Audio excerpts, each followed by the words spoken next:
Mas a coisa da concentração é um treino, né? Muitas pessoas me perguntam, você toma remédio para subir no palco para tocar, né? Porque tem pianistas que têm medo, né, de tocar em público, assim. É uma coisa da prática. Quanto mais você faz, mais você vai fazendo melhor e vai ficando mais tranquilo, aquilo vai ficando mais natural. Lógico que tem a coisa do peso da responsabilidade do show que você está tocando, né? É claro que quando eu vou tocar com uma orquestra sinfônica é uma responsabilidade muito maior do que quando eu vou fazer um show solo, com composições minhas. É totalmente diferente, né?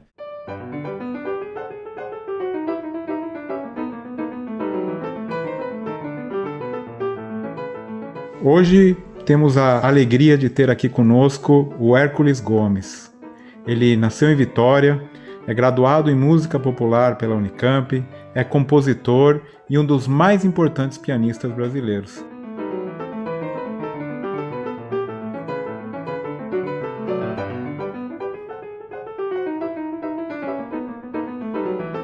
Ele gravou 3 álbuns solos: Pianismo, No Tempo da Chiquinha, com a obra da Chiquinha Gonzaga, e Tia Amélia para Sempre. Já se apresentou em diversos festivais nacionais e internacionais e venceu prêmios como o Nabor Pires de Camargo e o Mimo Instrumental. Olha, Hércules, obrigado por estar aqui com a gente, uma alegria receber você no dia de hoje. Eu queria começar aqui para você contar um pouco a tua história, a tua infância. Eu vi aí uma entrevista que certa vez você ganhou do seu pai um presente, uma caixona de presente, e achou que tinha um Autorama. O que tinha nessa caixa? Você ficou decepcionado? O que aconteceu? Conta a partir daí um pouco a tua trajetória. Pois é, Marcelo, era um violão, você acredita? Meu pai, desde quando eu era criança, ele me incentivava, né, a aprender algum instrumento e tal. Eu não queria saber, eu queria saber de jogar bola, jogar videogame. Bom, primeiro, obrigado pelo convite. Parabéns pelo programa, aliás, muito legal assistir alguns episódios. Então, a minha infância foi assim. Meu pai é um músico, assim, super talentoso. Ele não é músico, na verdade, né? Ele é funileiro, mas tem um ouvido, assim, dos mais incríveis que eu já encontrei por aí. Toca violão, toca baixo também, e sempre me incentivava, né, a aprender o instrumento, mas quando eu era criança eu não queria saber. Queria saber de jogar bola, queria saber de jogar videogame. Só fui me interessar mesmo lá pelos 13 anos de idade, quando eu pedi a ele para aprender alguns acordes no violão, e aí que ele me ensinou os primeiros passos, assim, na música, né. Aprendi violão e logo depois, eu lembro, tem uma outra história interessante, que eles faziam uns ensaios lá em casa, e um amigo dele que tocava teclado, depois do ensaio deixou o teclado lá em casa. Eu fui lá escondido, já tocava um pouquinho de violão, peguei o teclado e fiquei brincando, né? Tentando encontrar algumas melodias e ao mesmo tempo passar aqueles acordes que eu já sabia no violão para o teclado. E esse foi o meu início com instrumento de tecla. Então eu não tive uma formação tão tradicional quanto a maioria dos pianistas, né? Eu comecei tocando violão e teclado como autodidata. E depois daí comecei a tocar em algumas bandas do cenário musical capixaba. E nessa época, já com 15, 16, quase 17 anos, eu comecei a sentir necessidade de ter mais conhecimento teórico mesmo. E foi aí que eu, mesmo por conta própria, assim, fui procurar algumas escolas de música, estudei em algumas escolas de música e em alguns conservatórios também, né, lá no Espírito Santo. Mas sempre por pouco tempo, porque eu venho de uma família muito pobre, né? A gente não tinha dinheiro para pagar isso. Então eu estudava um tempo, não tinha dinheiro para pagar e parava, estudava mais 2 meses em outro, não tinha dinheiro para pagar e parava. E aí consegui ficar por uns 6 meses num conservatório em Vila Velha, lá na Grande Vitória. Depois saí também porque não tinha dinheiro para pagar. E logo depois estudei com um professor que foi muito especial, que foi o Pedro de Alcântara, né? Que foi foi aluno, inclusive, do curso de música popular da Unicamp, numa das primeiras turmas da década de 90 ainda. E ele já tinha voltado para o Espírito Santo e ele foi meu professor e foi um cara muito importante, assim, que me incentivou a isso. Porque a gente é de uma época, né, Marcelo, não era que nem hoje, não tinha YouTube, não tinha Spotify, para você conseguir aprender essas coisas, o conhecimento que eu queria naquela época, né, tocar piano do jeito que eu queria naquela época, eu tinha que sair de lá. Eu tinha que sair de lá e vir para São Paulo, ou ir para fora do Brasil, porque a gente não tinha internet, o acesso à informação não era tão fácil assim. E o Pedro era um dos poucos músicos que saíram para estudar e voltaram para lá, para o Espírito Santo, né? E compartilharam esse conhecimento. Então foi muito importante esse contato com o Pedrão, meu amigo, Pedro de Alcântara. E ele me incentivou muito a realmente prestar vestibular. Estava naquela fase, com 18 anos, assim. Será que eu continuo tocando profissionalmente como eu já toco, né, em bandas, né? Porque eu estava decidido que eu queria ser músico. Ou será que eu presto vestibular para outra coisa, aqui na UFES mesmo, e levo a música como hobby e tal? E foi uma virada de chave nessa época que eu realmente decidi ser músico. E ele me incentivou muito a prestar vestibular e, enfim, ir para fazer o curso da Unicamp, né? E foi aí que eu saí de casa, com 19 anos, e começou uma segunda fase, né, da minha história. Conta um pouquinho pra gente. Aí tem essa virada, você mudou para Campinas aqui com as mãos uma na frente, outra atrás, né? Como se diz, e sem nada. Conta um pouco aí também, você naquele nosso projeto, nossa Unicamp, você contou um pouquinho como o apoio, né, financeiro, como o apoio da universidade foi fundamental aí para a tua vida. Conta um pouquinho. Foi indispensável, foi crucial, na verdade foi decisivo, assim, porque eu lembro que quando eu prestei vestibular, eu estava entre Unicamp e Unirio, que eram as únicas universidades públicas que tinham faculdades com curso superior de música popular. Hoje tem algumas outras, mas naquela época era só Unicamp e Unirio. E a diferença, aliás, a diferença não, o problema é que o vestibular era no mesmo dia. Então eu tinha que escolher entre Unicamp e Unirio para prestar o vestibular. E eu escolhi o Unicamp exatamente porque eu não teria tido condições naquela época de sair de casa e me manter fora de casa, né? Fora da casa da minha mãe, longe dos meus pais, porque eu não tinha dinheiro para pagar aluguel, imagina. E por mais que eu tocasse já profissionalmente desde os 16, 17 anos lá no Espírito Santo, eu mudei de estado, né? Mudaria de estado, mudaria de cidade, teria que começar todo um outro networking, enfim, e até isso engrenar demoraria muito tempo. Então a Unicamp, eu lembro que naquela época tinha um manual do aluno, né? A gente comprava, inclusive, no Banespa, e lá falava, tinha essas informações, e lá tinha umas informações falando de moradia estudantil, sistema de auxílio com bolsas, alimentação, transporte. Nossa, falando aqui parece que foi ontem, cara.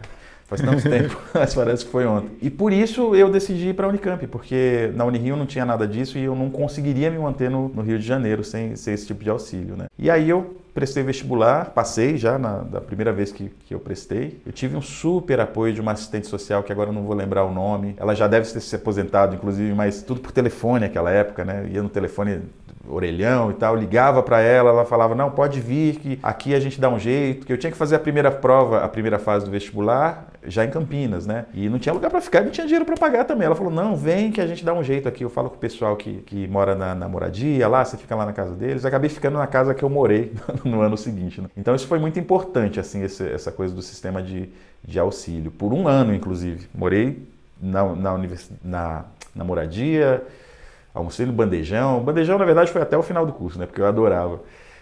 Tinha, então, a Bolsa Alimentação e a Bolsa Transporte também, que era um dinheirinho que saía todo mês para a gente pegar ônibus, né? E foi fundamental no primeiro ano, senão não teria conseguido. Não, e assim como você, milhares de estudantes, né, que dependem da permanência estudantil e que hoje realmente são bem-sucedidos. Você ilustra esse exemplo fantástico. E, Hércules, conta um pouco então para a gente como é o processo que antecede a gravação de um disco. Deve ser exaustivo, né? As pessoas acham que é fácil, que você senta lá, toca, mas tem todo um estudo, uma pesquisa que antecede a gravação. Como que você estudou aí a obra de Chiquinha Gonzaga, de Tia Amélia? Conta um pouquinho para nós como é esse processo. Na verdade, o trabalho todo vem antes da gravação, né? Assim como o show é a mesma coisa, né? As pessoas veem a gente no palco, acham que aquilo lá, o resultado, às vezes até alguns acham que é tão natural que parece que o cara é gênio, mas não tem nada disso. Muito pelo contrário, o esforço vem muito e muito antes. Às vezes a gente chega a se preparar um ano inteiro para gravar um disco, né? 12 meses aí para gravar um disco, alguns meses pelo menos para gravar um disco, porque o disco é uma coisa que vai ficar para sempre, né? Então o show tem aquela vantagem da emoção, do calor, né? Da presença das pessoas. Agora não, né? Mas se Deus quiser já volta shows com o público. Mas o disco tem a coisa que você tem que fazer a melhor execução que você conseguir, porque é aquilo que vai ficar registrado para sempre, né? Então isso é muito legal. Despende bastante energia, assim, antes, concentração, preparação e objetivo naquele projeto, né, que a gente faz. Mas sobre as meninas, até me perguntam até se eu tenho alguma pesquisa sobre compositoras brasileiras, né, pianistas brasileiras, mas não foi coincidência mesmo. O meu primeiro disco, na verdade, é de 2013, chama Pianismo. É um disco de piano solo mesmo, eu toco sozinho, e que tem composições só de compositores brasileiros e algumas composições minhas também. E eu trabalho ritmos como choro, como samba, como frevo, maracatu, né? Eu utilizo esse material de música brasileira para o meu trabalho nesse disco e traço uma espécie de panorama da música brasileira por essa ótica aqui do piano, né? Por essa minha interpretação no piano. Foi um disco muito especial, assim, que me abriu muitas portas. Aliás, a minha carreira como artista, mesmo solo, começou com esse disco em 2013, né? Antes, sempre fui músico e tal, tive grupos de música instrumental, gravei com muitos cantores também, mas a carreira solo começou com esse disco. Depois foram alguns prêmios, até citou alguns prêmios aí, alguns inclusive foram depois desse disco, Prêmio Mimo Instrumental, Instrumental, foi depois desse disco. Vários concertos em salas importantes, Brasil, exterior. E eu demorei para gravar o segundo disco, né? O que foi no tempo da Chiquinha, 2018. Demorei 5 anos, né? O primeiro foi 2013, o segundo 2018. E foi uma época que eu já estava muito ligado à linguagem do choro, né? O que a gente chama carinhosamente de chorinho, né? Esse gênero musical brasileiro tão querido, né? E tão antigo. Foi o primeiro gênero instrumental de música urbana no Brasil, né? Nasceu aí na segunda metade do século XIX e é tão forte que permanece até hoje da forma tradicional. Modernizou, mas a forma tradicional também permanece até hoje. E é isso que eu sou apaixonado. E a Chiquinha Gonzaga foi uma das mais representativas, mais importantes pianistas, né? E musicistas, né? Da história do Brasil, porque ela viveu numa época em que a identidade musical, cultural, né, mas estamos falando de música, a identidade musical brasileira estava se formando, né, que era aí a virada do século XIX para o século XX. E falando de choro, né, que eu estava falando agora, a gente considera que o pai do choro tenha sido Joaquim Calado, né, Joaquim Antônio da Silva Calado, que teve o primeiro grupo de choro, que era o choro carioca, né, o choro do Calado. E para vocês terem uma ideia assim sobre a força do piano no choro, quando o choro nasceu, né, na segunda metade do século XIX, o choro nasceu com o piano dentro, porque a Chiquinha Gonzaga tocava com o Joaquim Calado, tocava nesse grupo do Joaquim Calado, né? Então por isso também ela foi uma pianista muito, muito importante, muito representante para essa linguagem que eu gosto tanto, né? Fora toda a história de vida dela, né? Ela foi também a primeira maestrina brasileira, né? Teve que enfrentar a sociedade totalmente patriarcal, machista da época para conseguir viver de música, que era impensável uma mulher viver de música naquela época. Era legal que as moças fizessem tricô, né? Soubessem recitar os poemas da época, falassem outras línguas e tocassem piano também. Agora, viver de música em ambientes masculinos, em ambientes é uma coisa impensável, assim. E ela queria tanto isso que ela lutou contra a sociedade, até contra a família, e conseguiu deixar um legado aí maravilhoso. E esse disco eu gravei em 2018 e foi exatamente em comemoração aos 170 anos de nascimento da Chiquinha Gonzaga, né? Um evento online que a gente estava fazendo e eu decidi gravar esse disco. Foi um disco que teve uma aceitação de público e crítica assim muito grande. E aí a gente vê a força que essa música brasileira tem até hoje, né? Até os dias de hoje. Falando de música, 150 anos, mais até 170 anos, né? E esse ano eu lancei um disco pelo selo Sesc, que foi o Tia Amélia para Sempre, em homenagem a uma outra pianista, compositora brasileira, 50 anos mais jovem que a Chiquinha Gonzaga, mas mesmo assim, nasceu ainda no século XIX, Tia Amélia nasceu em 1887 e morreu em 1983. E foi uma pianista que foi assim uma gigante do piano brasileiro. A gente tem um legado do piano brasileiro, uma escola de piano brasileiro muito forte, porém não tão acessível. É engraçado falar isso, mas se a gente for comparar, por exemplo, com a música clássica europeia ou com jazz, esses dois gêneros, esses dois estilos de música, né, universal, eles têm muito método, por ser um pouco mais antigo, nem tão mais antigo, mas tem muito método, já tem uma metodologia consolidada. No Brasil a gente tem uma escola consolidada, criada por grandes pianistas, né? Mas a gente não tem um método consolidado ainda. Por isso que se ensina muito ainda jazz no Brasil, se ensina muito a música clássica no Brasil, mas não se ensina tanto música brasileira tradicional, não se ensina frevo, não se ensina baião, não se ensina choro. Estou sendo injusto, claro que se ensina, mas não do jeito que deveria, não na proporção que deveria se ensinar. A gente batalha para que esse cenário mude e é por isso que a gente leva esse trabalho, leva essa bandeira para frente. Bem, mas a Tia Amélia, ela foi uma gigante do piano no choro e gravou muitos LPs, 78 rotações, 45 rotações, teve programa de rádio, década de 50 programas de televisão, e ficou muito famosa. Só que injustamente, não sei bem o motivo, a Tia Amélia estava caindo no esquecimento. E hoje em dia pouquíssimas pessoas conhecem a Tia Amélia. Eu, inclusive, conheci a Tia Amélia, eu que sou pianista brasileiro, pesquiso música brasileira, conheci 6 anos atrás. Eu não sabia da existência da Tia Amélia. E eu que sou pianista brasileiro, né? Não só a Tia Amélia, mas vários outros pianistas e outros músicos brasileiros estão nessa mesma situação. Então esse foi um trabalho de resgate, porque quando eu ouvi a Tia Amélia pela primeira vez, ouvi os discos, foi tão impactante que eu falei, não é possível que isso tenha caído no esquecimento, um legado tão forte, tão precioso assim do piano brasileiro. E desde a primeira audição eu já falei, um dia eu ainda quero fazer um trabalho em homenagem a essa grande compositora e pianista. E esse trabalho veio nascer agora esse ano, né? 6 anos depois de eu ter conhecido a música dela. Que foi um disco que se chama Tia Amélia para Sempre, como você citou, o lançamento do selo Sesc. Também estava tendo uma grande aceitação de público e crítica. Fizemos um show aqui no Instrumental Sesc Brasil, lotação de teatro, 280 pessoas no teatro, 200 pessoas para fora. Para você ver, estava tocando choro, sou um pianista negro tocando choro, com composições exclusivamente de uma mulher, né, compositora brasileira que nasceu no século XIX. E a gente conseguiu lotar um teatro. Então, para você ver que a força que essa música tem, a força que a gente tem, que a música brasileira tem, né? A gente só precisa trabalhar isso. Aí justamente veio a pandemia, né, Hércules? Veio a pandemia e acabou com tudo. Acabou com tudo. Acabou com tudo, de certa forma, né? Porque a gente acabou trazendo tudo para o online, né? Hoje não dá para pensar no mercado da música sem essas plataformas. Isso, você falou, foi lançado um selo, né? Na verdade, hoje está disponível online, é só para curiosidade. Hoje não dá nem para pensar em não ter nas plataformas online. Como que tá essa indústria da música hoje em dia? Totalmente revolucionada, né? Mas mesmo assim, eu acho que a gente ainda está numa transição. Aí, o selo que eu comentei é o selo Sesc, mas é como se fosse uma gravadora, né? Eles que patrocinaram esse disco. O disco é meu, mas é patrocinado e lançado pelo selo Sesc. Mas hoje em dia, eu ainda gravo CD porque os meus CDs ainda vendem muito, mas tem que estar nas plataformas digitais e eu diria principalmente tem que estar no YouTube. Hoje em dia, as pessoas conhecem o artista muito mais por vídeo do que pelas plataformas digitais, do que pelos shows, do que pelos CDs, LPs. É muito mais por vídeos. É isso que chega primeiro para as pessoas, né? Pelas redes sociais, principalmente, enfim. Então, eu acho que a gente está numa transição, mas agora que já está muito mais consolidada do que 10 anos atrás, que estava uma coisa ainda...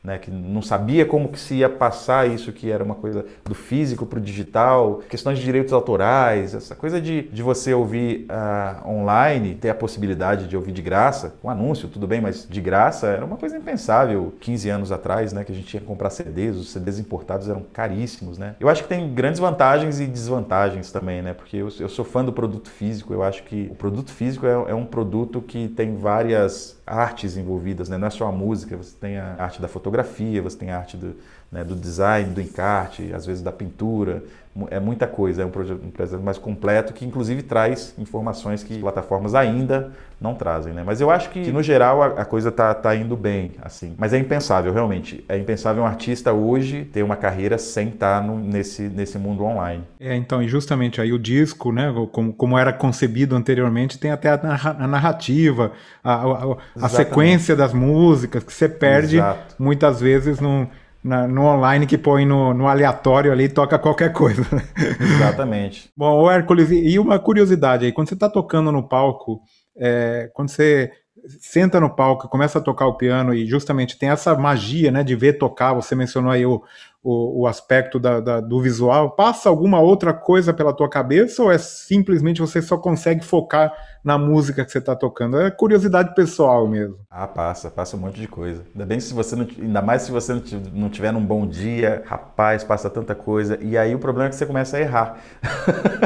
Então, às vezes que o pianista começa a errar lá, você pode ter certeza, tá pensando em outra coisa, enfim. Não tem jeito, porque a gente somos humanos. Somos humanos, né? E não tem jeito. Mas a coisa da concentração é um treino, né? Muitas pessoas me perguntam, você toma remédio para subir no palco para tocar, né? Porque tem pianistas que têm medo, né, de tocar em público, assim. É uma coisa da prática. Quanto mais você faz, mais você vai fazendo melhor e vai ficando mais tranquilo, aquilo vai ficando mais natural. Lógico que tem a coisa peso da responsabilidade do show que você está tocando, né? É claro que quando eu vou tocar com uma orquestra sinfônica é uma responsabilidade muito maior do que quando eu vou fazer um show solo, com composições minhas. É totalmente diferente, né? Então tem situações que eu fico mais nervoso, situações que eu fico mais calmo, enfim. Mas essa coisa de passar coisa pela cabeça depende do dia. Ô Hércules, então conta um pouco pra gente aí da tua vida pessoal. Conta o que toca aí no teu fone de ouvido que ninguém pode imaginar aqui. O que você gosta de ouvir? Que ninguém pode imaginar. O que eu ouço é muito voltado para o que eu faço mesmo, porque eu realmente gosto muito do que eu faço, assim, mas de falar de coisas inusitadas... Sei lá, às vezes eu tocava em bandas de pagode, né? As primeiras bandas que eu toquei foram bandas de pagode lá no Espírito Santo, né? Então, às vezes, até entra um Arlindo Cruz ainda no meu Spotify, entra umas coisas assim, porque é daí que vem o balanço, né? É daí que vem o swing. Mas, ao mesmo tempo, às vezes entra Nikolai Kapustin, que era um compositor russo-ucraniano, né? Muito bom, assim, que fazia a linguagem do jazz com o clássico. E às vezes volta o Rachmaninoff também, né? Hoje em dia eu toco menos clássico, assim, quase não toco, mas volta essa coisa da nostalgia, eu adoro esse tipo de repertório, né? Mas ao mesmo tempo entra o Pixinguinha, ao mesmo tempo entra o Ernesto Nazaré, entra o Tom Jobim, né? Toda essa turma aí. Bom, vou aproveitar aí então a tua presença para você recomendar aqui para os nossos ouvintes ou, né, como você quiser, e lembrar, um livro, um podcast ou um canal no YouTube. Conta aí pra gente o que você recomendaria. Vamos recomendar o meu canal do YouTube primeiro, né? Porque... Certo, isso é evidente.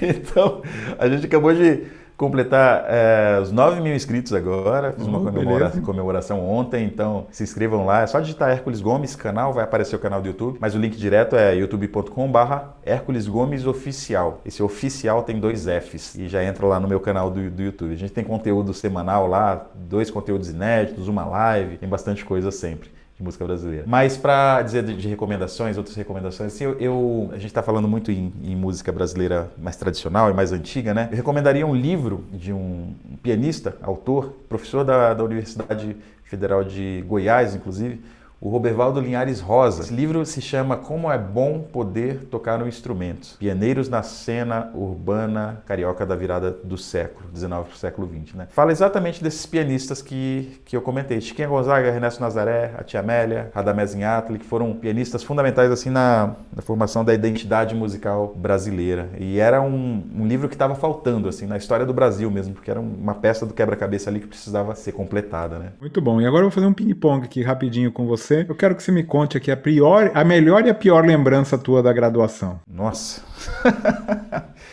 Olha, uma das piores... Olha, no primeiro ano que eu entrei, teve uma greve de 4 a 6 meses. Assim, foi muito difícil porque fechou o bandejão. Então não tinha dinheiro, né, para comer. Foi em 2000, eu entrei em 2000. Foi muito difícil esse período. Já tinha saído de casa, estava primeiro semestre, sabe? Foi um negócio muito ruim, assim. Muito ruim mesmo. Eu lembro que eu chorava, nossa... Mas logo depois acabou isso e passou. Foi uma experiência ruim. Uma experiência boa, nossa, experiência boa, teve muitas. Difícil até selecionar, viu? Eu tive um professor muito especial que passou pela Unicamp, que foi o Silvio Baroni, que foi um divisor de águas assim, na minha vida, porque eu entrei no curso de música popular, mas eu tranquei o curso na metade do curso para estudar clássico, né? De tão especial que foi esse professor, e aprendi muito com ele. Eu acho que o primeiro recital que eu dei, né, com o repertório que eu estudei com o Silvio Baroni, foi uma das coisas mais especiais assim, da minha vida, porque foi quando eu vi o resultado do que a técnica, do que a mão humana podia fazer. Foi uma sensação única, assim. Foi muito especial mesmo. E um palco dos sonhos, onde você gostaria de tocar algum dia? Eu acho que o Carnegie Hall, né? Um recital, talvez até solo no Carnegie Hall, seria um sonho assim a ser realizado, sim. E uma apresentação inesquecível? Olha, teve uma que eu achei que seria inesquecível, mas uma anterior foi mais inesquecível ainda, que foi uma apresentação com a Sinfônica de Campinas, que eu iria tocar no Festival de Inverno de Campos do Jordão, né? Seria solista lá com a Sinfônica de Campinas no Festival de Inverno de Campos do Jordão, em 2017. E eu fui aluno do Festival de Inverno de Campos do Jordão 17 anos atrás, né? E eu achei que essa seria a apresentação da minha vida, mas na verdade a apresentação que a gente fez em Campinas, no Teatro Castro Mendes, com a Sinfônica de Campinas, eu acho que foi uma das mais especiais. Isso tem filmado no canal do YouTube, viu? Eu toquei a segunda rapsódia do George Gershwin, e esse foi um dos concertos mais especiais da minha vida, um dos que eu mais gostei, assim. E o nome da música brasileira? Eu sei que você tem muitos, mas cita um. Laércio de Freitas. Laércio de Freitas eu acho que é um gênio da música brasileira, do piano brasileiro. Merecia ter muito mais reconhecimento do que tem hoje em dia, inclusive. Mas é um cara aí que é uma espinha dorsal do piano brasileiro, que está aí ainda, com todo vapor ainda produzindo, tocando e ensinando muita coisa pra gente. Para finalizar aqui, uma grande habilidade que você tem, mas que não está no teu currículo, que ninguém sabe. Eu piloto aeromodelo, sabia? Não. Eu piloto aeromodelo. Eu não sei se eu piloto ainda, porque faz muito tempo que eu não voo, mas eu pilotei muito tempo quando eu morava em Campinas, e na UCA, que é lá no Círculo Militar lá, né? Tem uma pista de aeromodelismo lá e eu era apaixonado por aeromodelismo. Sou ainda, né? Um aeromodelista sempre, assim. Tinha aqueles aviões de 2 metros de asa, assim, uma paixão que eu tenho. Ô Hércules, agora eu não combinei com você, mas eu tô vendo esse piano aí. Eu queria te pedir uma palhinha aqui, eu sei que não combinamos isso, mas toca alguma coisinha pra gente, só pra te ver tocar. Deixa eu ver. Vou tocar uma música da Chiquinha Gonzaga, que é uma das mais conhecidas, chama Gaúcho, Corta-Jaca, é um machixe.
Foi perfeito, muito bom, Legal. ficou perfeito. Deixa eu só pegar a cadeira aqui. Eu tô no estúdio aqui, tem uma câmera em cima ali, se eu soubesse eu até tinha preparado. Mas não, mas aí você vai perder, a graça, né? perder o pessoal pro teu canal. A gente tem que direcionar todo mundo para lá. Tá certo, é verdade. Olha, Hércules, um prazer falar com você. Muito obrigado. Olha, sucesso.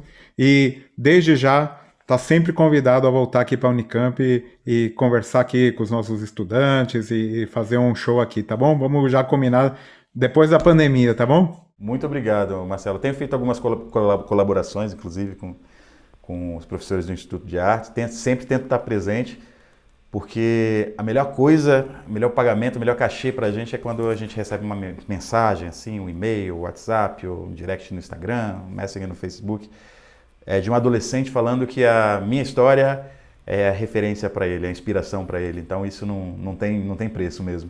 Então eu sempre tento estar presente por aí. Muito legal. Um abração, sucesso. Um abração. E nos vemos logo aqui por aqui, tá bom? Valeu, nos vemos logo. Um abraço, tchau. Obrigado.